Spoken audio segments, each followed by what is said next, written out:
I don't know how to say that, so I'm gonna try though. Tlapalizquixochtzin was an Aztec noblewoman and queen regnant of the Aztec city of Ecatepec. She was also a queen consort, which I'm going to explain these terms, what a queen regent and a queen consort are. I'm going to tell you in a second, because I don't know. Because also there's not a lot of information on her Wikipedia, so I started going to the other things. She's also a queen consort or empress of Tenochtitlan.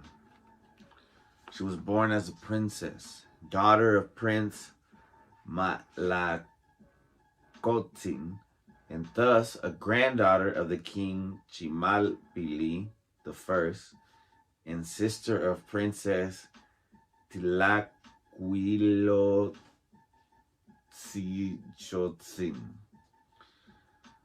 Alright.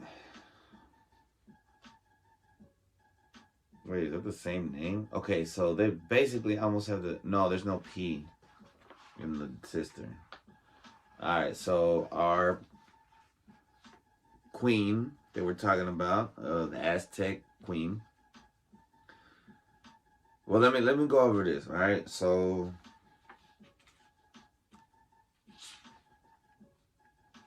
let me do the little background, what the Aztecs are, actually. Because, I mean, we've all heard of the Aztecs. But here's a little background. The Aztecs were a Mesoamerican culture that flourished in Central Mexico.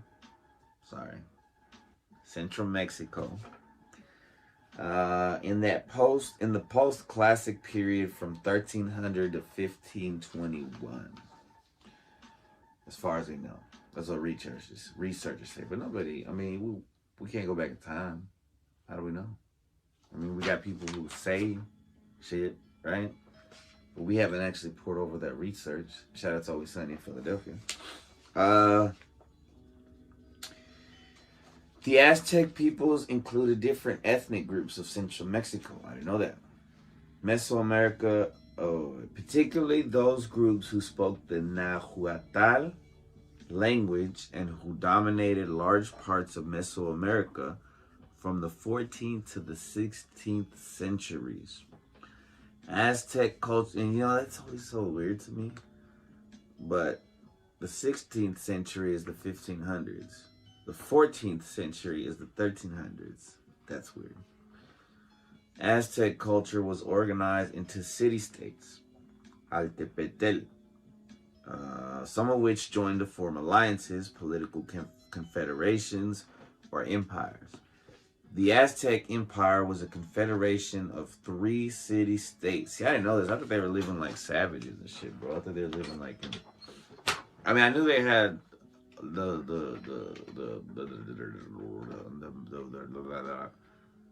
farming down to a T, to the point where they were able to farm on water.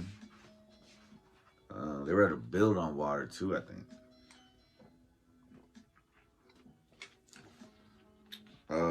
So the Aztec Empire was a confederation of 3 city-states established in 1427. Tenochtitlan, city-state of the Mexica, or Tenochtitlan, Texcoco, and Tlacopan, previously part of the Tepanec Empire, whose dominant power was Azcapotzalco. Although the term Aztecs is often narrowly restricted to the Mexica of Tenochtitlan, it is also broadly used to refer to Nahuatlites or people of central Mexico in the pre-Hispanic era. Hispanic comes from Spanish.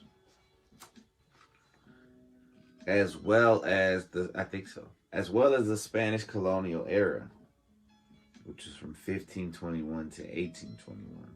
300 years. Where they fucked them just like the Europeans did to America, the Native Americans, the same shit. But everything happens for a reason, I guess. I don't know. We are so lucky not to live in that time. People say, oh, this is the worst time. Bitch, this is the fucking best time.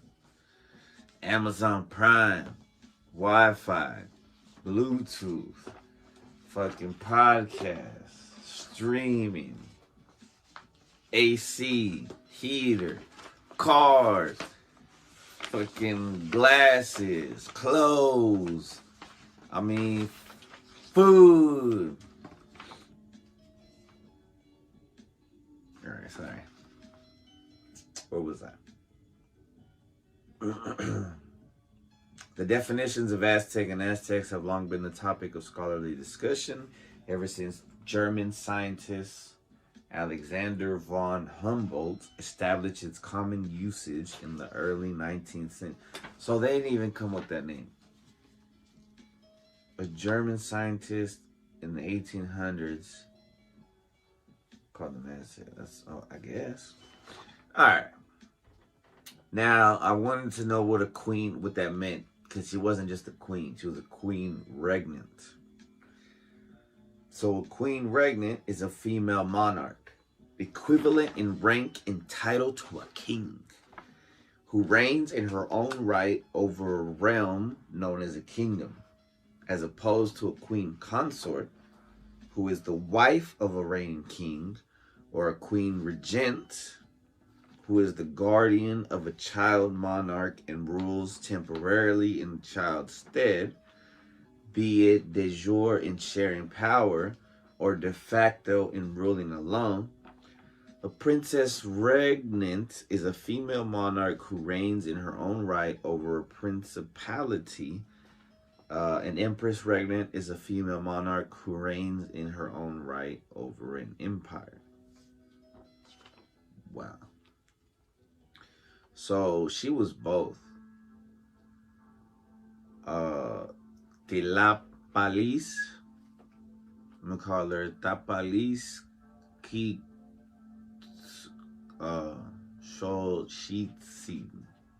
I don't know how to pronounce it. She was a queen regnant of Ecatepec, and a queen consort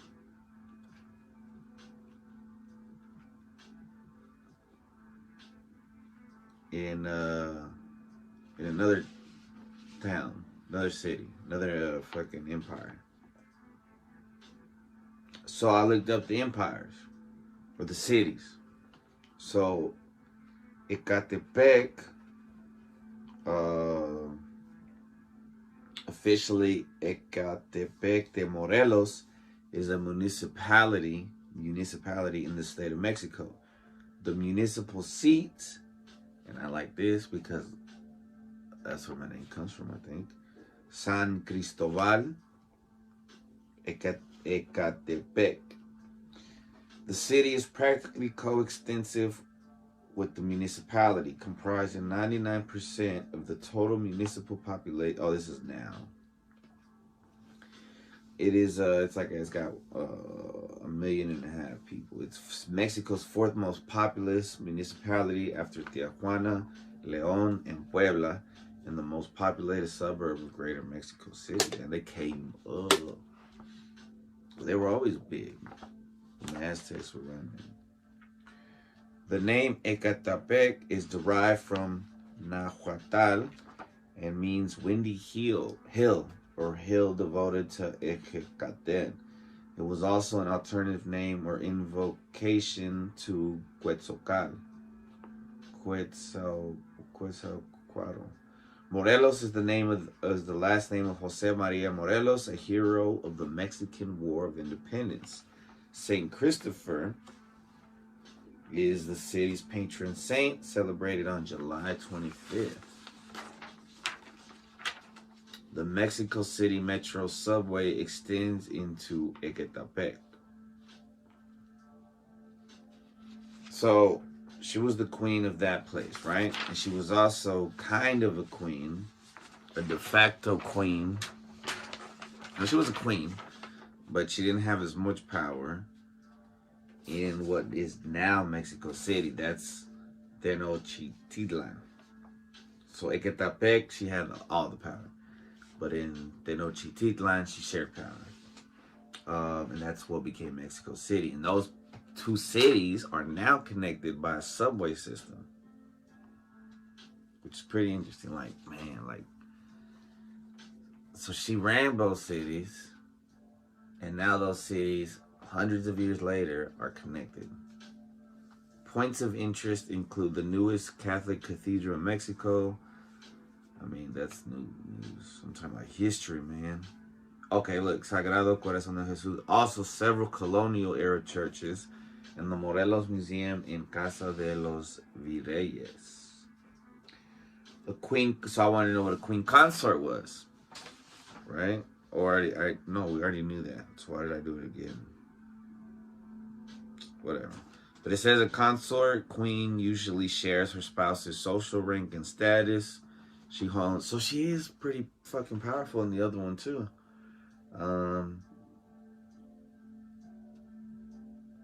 She doesn't share the political and military powers. That's what she doesn't have. Unless on occasion acted in this region. Interesting. In contrast, the queen regnant is a female monarch. Okay, I already read that. So, Tenochtitlan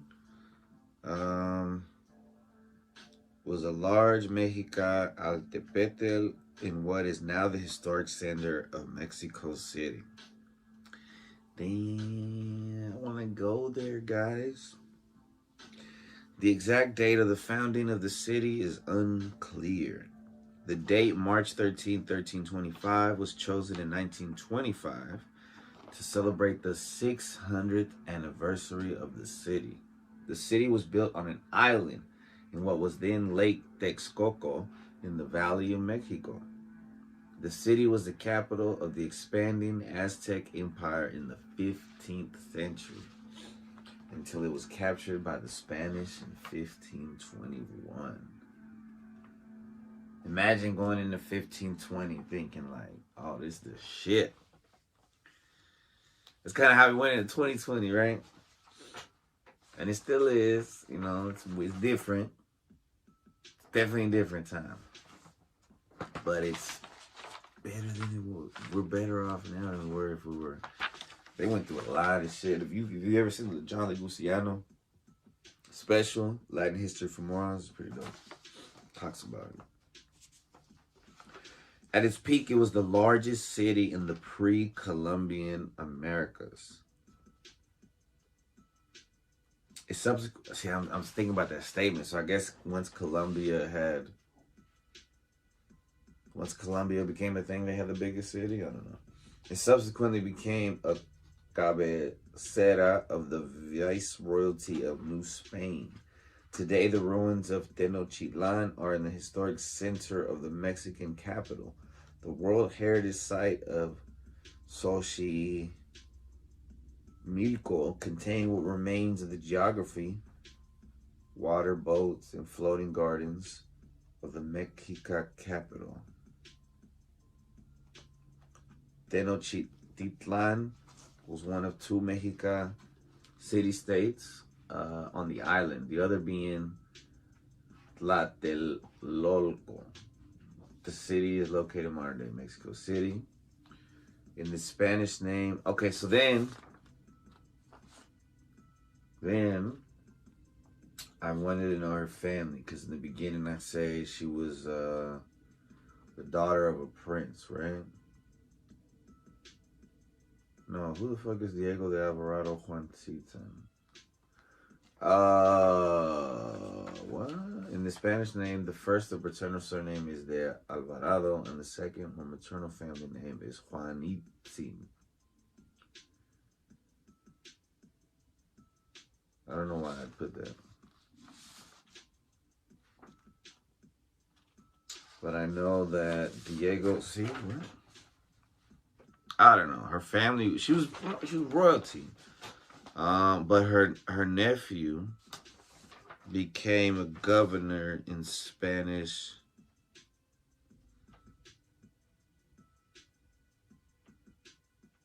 a grandson of Axayacatl and nephew of Moctezuma. He was initially the ruler of Ecatepec before becoming Tlatlani of Tenochtitlan, as well as its first governor under the colonial Spanish system of government. Man, this was a workout for my tongue. Anyway, it's just cool to know that my ancestors. Oh, I don't know. I'm assuming I got some Aztecs on mine.